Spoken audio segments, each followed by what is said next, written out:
আসসালামু আলাইকুম। আজ আমি এমন একটি ভাপা পিঠা তৈরি করব যা একবার তৈরি করলে অনায়াসে 4 থেকে 5 জন মানুষ খেতে পারবে।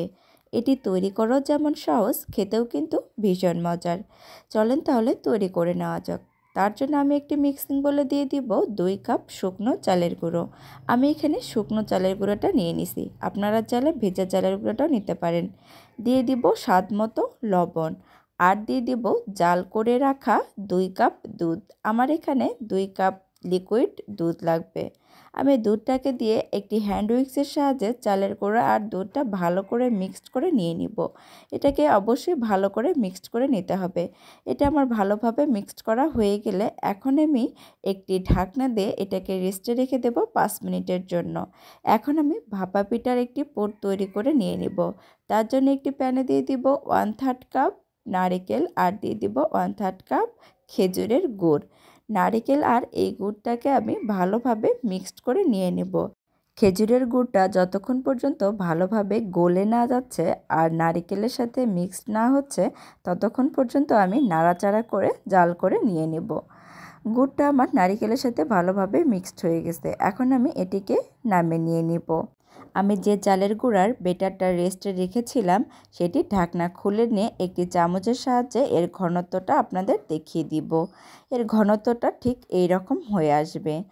এখন আমি এখানে দিয়ে দিব 1 চামচ বেকিং সোডা। এখানে অবশ্যই বেকিং সোডাটা ব্যবহার করতে হবে। বেকিং সোডাটা দিয়ে আমি আরও ভালো করে এটাকে মিক্সড করে নিয়ে নিব। এটা আমার মিক্সড করা হয়ে গেছে।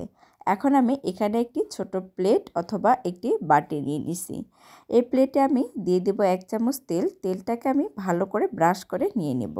তেলটা যখন ব্রাশ করা হয়ে যাবে তখন আমি এই চালের গুঁড়ার বেটারটা 2 থেকে 3 চামচ দিয়ে দিব। বেটারটা দেওয়া হয়ে গেলে এখন আমি এটাকে ভাপানোর জন্য একটি ফ্রাই প্যানে আগে থেকে পানি গরম করে নিয়ে নিছি।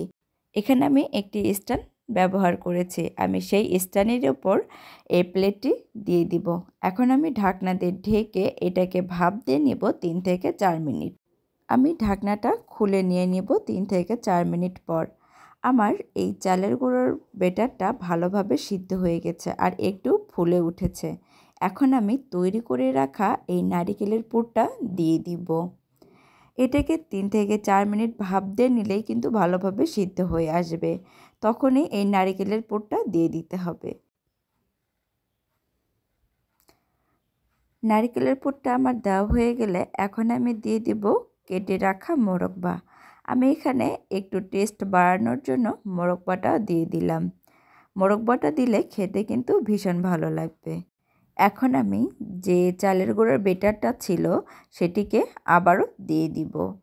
আবারও দেওয়া হয়ে গেলে এটাকে আবারও ভাপ দিয়ে নিব আরও 5 থেকে 7 মিনিটের মতো। এটা 5 থেকে 7 মিনিটের মতো ভাপ দিলেই কিন্তু হয়ে যাবে। এখন আমি একটু দেখতে সুন্দর করার জন্য উপর থেকে চেরি ফল দিয়ে দিব। চেরি ফলটা দিয়ে আমি ঢাকনা দিয়ে ঢেকে এটাকে ভাপ দিয়ে নিয়ে নিব। আমি 5 থেকে 7 মিনিট পরে এটাকে নামিয়ে নিয়ে নিছি।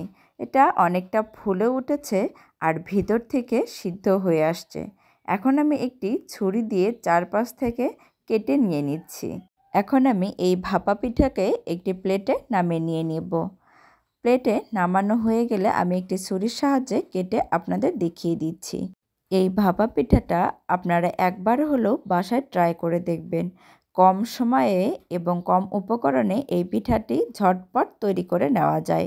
আজ এই পর্যন্তই। সবাই ভালো থাকবেন। আল্লাহ হাফেজ।